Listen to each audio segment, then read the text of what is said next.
king is dead. Long live the queen. I'm Mark Copeland. I'm the Value Analysis Whisperer. I help companies get their products approved in ambulatory surgery centers and hospitals.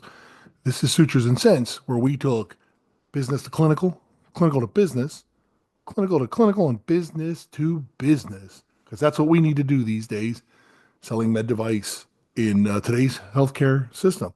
Let's talk about what the heck I'm talking about with a queen and a king. Well, a good friend of mine, Bob Yokel, who you should follow on LinkedIn, and you should get his newsletter. The guy's a prolific writer. He actually is a consultant for value analysis teams for hospitals and health systems. Really smart guy. Teaches me a lot. I've read, I've listened to his podcasts, and and by the way, just a really nice guy. So YOKL, Bob Yokel. I urge everybody to follow him, pay attention, listen to him.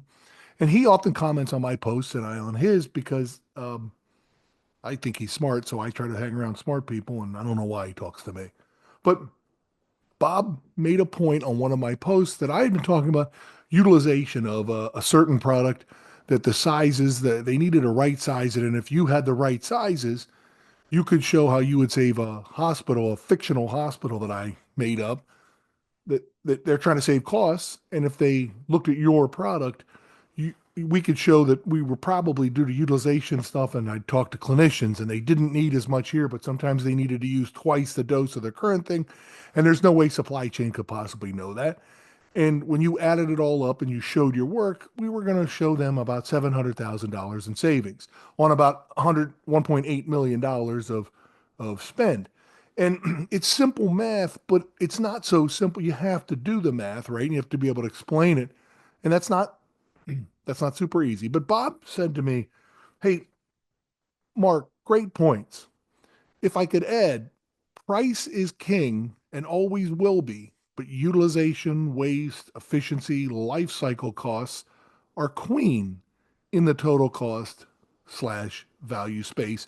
And Bob used a term for it that I like in value analysis called 360-degree value analysis. He says, fix problems that customers don't, some that they don't even know they have, price, utilization, consumption, example, cost per case, waste, efficiency, life cycle value, revenue, and lastly, overall ORI. It's basically Bob saying, hey, price will always be king, but value is queen.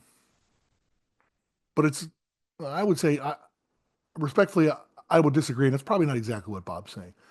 But we in that business, if price is always king, he with the lowest price will always win. And we know that that's not the case. That doesn't happen all the time. And when you're not sure, remind yourself it doesn't. But I want to be in I like democracy, but if I had to have some royal family I got to pay attention to and values the queen, I want the queen in charge. Because that's really what we're trying to do. What Bob is saying is price is important, but what's really important is what you get out of it. What's the yield? Does it let you do more with it? And you think about it all the time. Again, I use paper towels as an example. You can buy cheap paper towels that have a very low cost per roll or even a very low cost per sheet.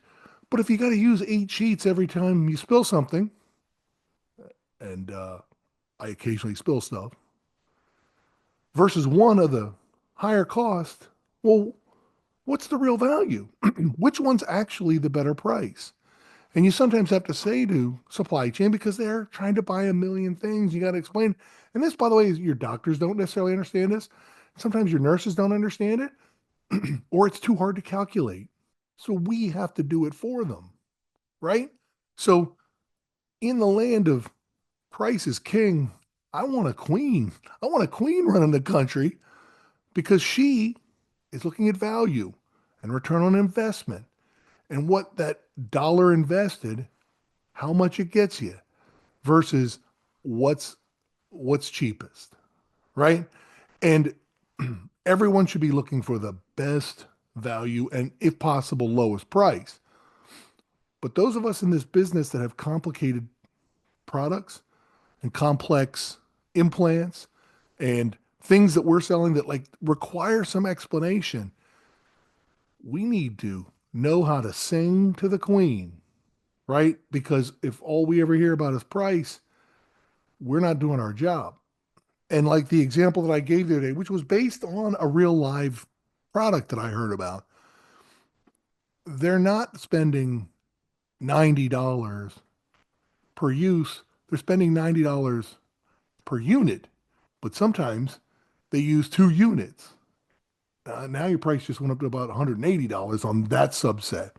And your overall spend is much higher than you anticipated because you didn't know your end users, your clinicians, had to use two. And sometimes we're the only people that can stand there in that royal court and talk to everybody. I know sometimes we get treated like the jester in that court. We're not, though. We need to talk to everybody. We need to know you guys use it. How often do you have to go to two of them? 25% of the time? Wow. So you do 10,000 of those here and 2,500 times? You got to go twice. That's like 12,500 units you're using. That's not 10,000. And here's the interesting part. I've talked to supply chain people about this. They see their utilization numbers. They see 12,500 used. They're not necessarily matching it up to the amount of procedures that was used on a case. It's almost impossible. It's very difficult to do unless they're really tightly synchronized with their clinical teams. And some are, many aren't. You cannot assume they are. And that's I've found myself saying this to reps. Assume no one is doing the math. And here's the example somebody said to me. He's like, I know I'm paying too much for my cable, but I don't even know what I'm paying, right? We could all look it up. And we kind of don't.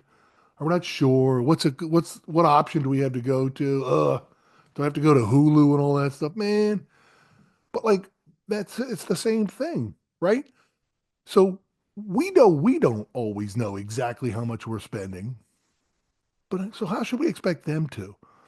That's our job. But if you actually pull those numbers in that sense and work with them and explain to your clinicians, I think you're using 12,500 of these a year versus the 10,000 for the patients you're doing. And you present that to supply chain, there's a very good chance they're going to want to help you understand that. And you say, I've got a smaller and a larger dose. We would use the larger dose where you go double, and we would use the smaller dose where you use the single one because I've also heard that the doctors don't need or the nurses don't need as much and they're throwing some of it away because it only comes in that one medium size that's not small enough or not big enough. And I've estimated your total spend to be this, but like, let's take a look at it. We might actually be able to help your doctors, help your nurses, help your patients, and help you save some money. And everybody wins. They're not mutually exclusive. So if I gotta live in a kingdom, I'd rather be a queendom. If Bob Yokel's price is king, I want to be in the land of queens. New York, maybe. Nah. But I'm Mark Copeland. I'm the Value Analysis Whisperer, and this has been Sutures and Cents.